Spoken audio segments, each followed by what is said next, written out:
Hi friends, ഇന്ന് ഞാൻ ചെയ്യാൻ പോകുന്നത് ക്യാരറ്റും ഉള്ളിത്തണ്ടും ചേർത്തുകൊണ്ടുള്ളൊരു തോരനാണ്. അതിനായിട്ട് ഞാനിപ്പോൾ 3 ക്യാരറ്റ്, ഒരു കെട്ട് ഉള്ളിത്തണ്ടാണ് എടുത്തിട്ടുള്ളത്. ക്യാരറ്റും ഉള്ളിത്തണ്ടൊക്കെ ചെറുതായിട്ട് അരിഞ്ഞെടുത്തിട്ടുണ്ട്. ഒരു ചട്ടിയിൽ നമുക്ക് എണ്ണ ഒഴിച്ചു കൊടുക്കാം. വെളിച്ചെണ്ണയാണ് ഞാൻ ഉപയോഗിക്കുന്നത്. കൂടെ കടുക് ഇട്ട് കൊടുക്കാം. അതിനുശേഷം നമ്മൾ തയ്യാറാക്കി വെച്ചിരിക്കുന്ന ക്യാരറ്റും ഉള്ളിത്തണ്ടും അരിഞ്ഞത് ചേർത്ത് കൊടുക്കാം. എല്ലാം കൂടി നന്നായിട്ടൊന്ന് വഴറ്റിയെടുക്കണം. ഇനി ഒരല്പം ഉപ്പ് കൂടി ചേർത്ത് കൊടുക്കാം. വീണ്ടും നന്നായിട്ട് വഴറ്റിയെടുക്കുക. ഇത് വളരെ ടേസ്റ്റി ആയിട്ടുള്ള ഒരു തോരൻ റെസിപ്പിയാണ്, ഹെൽത്തിയും കൂടിയാണ്.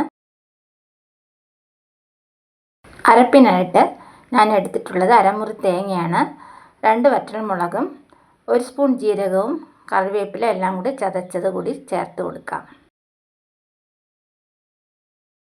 കൂടെ മഞ്ഞൾപ്പൊടി കൂടി ചേർത്ത് കൊടുക്കാം. നമുക്കിപ്പോൾ വേറെ വെള്ളമൊന്നും ഒഴിക്കേണ്ട. ഇതിൽ നമ്മൾ അരച്ച് വെച്ചിരിക്കുന്ന അരപ്പിലെ വെള്ളം മാത്രം മതി.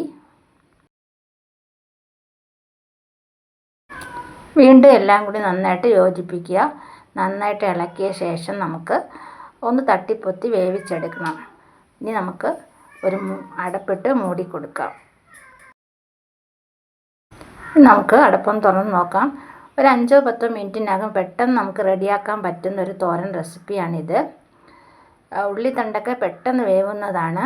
ക്യാരറ്റും ഉള്ളിത്തണ്ടും ചേർന്ന് വളരെയധികം ടേസ്റ്റ് ആയിട്ടുള്ളൊരു റെസിപ്പിയാണിത്. എല്ലാവരും ഒന്ന് ട്രൈ ചെയ്ത് നോക്കുക.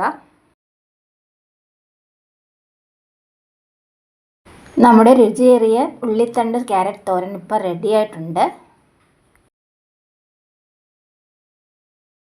ഉച്ചയൂണിന് അടിപൊളി ടേസ്റ്റി ആയിട്ടുള്ളൊരു തോരൻ റെസിപ്പിയാണിത്.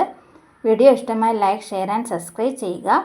അതുപോലെ നിങ്ങളുടെ കമൻസ് എന്നെ അറിയിക്കുക.